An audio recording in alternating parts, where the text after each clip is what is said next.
वर्ध्याच्या आष्टीत पावसाचा हाहाकार पाहायला मिळतोय। बेलोरा गावाचा तालुक्याशी संपर्क तुटलाय। बेलोरा गावामध्ये मोठा पूर आलाय आणि शाळेत सुद्धा मोठ्या प्रमाणात पाणी शिरलंय।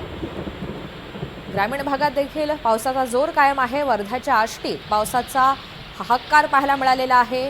बेलोरा या गावाचा तालुक्याशी संपर्क तुटलेला आहे। या सगळ्या संदर्भात आढावा घेतलाय आमचे प्रतिनिधी निलेश बंगाले यांनी। वर्धा जिल्ह्यातील आष्टी तालुक्यामध्ये असलेल्या बेलोरा गावाचा जो संपर्क आहे तो तालुक्यात तुटलेला आहे। मी आता आपल्याला दाखवू शकतो, मी आता गावाच्या वेशीवर आहे। या पुलावरून आता पाणी असल्याने गावामध्ये जाता येत नाही, त्यामुळे नागरिक जे आहे हे आपला जीव धोक्यात घालून इकडे येताना आपल्याला दिसत आहे। इकडे मी तुम्हाला दाखवतो, शेतामध्ये सुद्धा पाणी पूर्ण शिरलेलं आहे। बेलोरा गावामध्ये पाणी शिरल्या कारणामुळे नागरिकांना मोठा त्रास सहन करावा लागत आहे। आपण या ठिकाणी बघू शकतो कसा मोठ्या प्रकारे पाण्याचा या ठिकाणी असं तलाव सदृश परिस्थिती निर्माण झालेली आहे।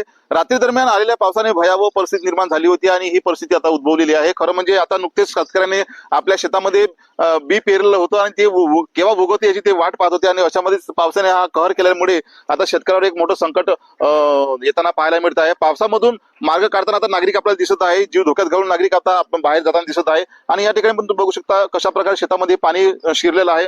मोठ्या प्रमाणामध्ये पाणी शिरल्याने जो आहे तो एक प्रकारचा हाहाकार या ठिकाणी पावसामुळे निर्माण झालेला आहे। या ठिकाणी तहसीलदार असो किंवा प्रशासकीय यंत्रणा असो ही तळ ठोकून आहे आणि आवश्यक त्या उपाययोजना ज्या आहेत त्या प्रशासनाच्या वतीने करण्याचे सुरू झालेले आहे। Cameraman भूषणसह Nilesh बंगाले, NDTV Marathi, Wardha.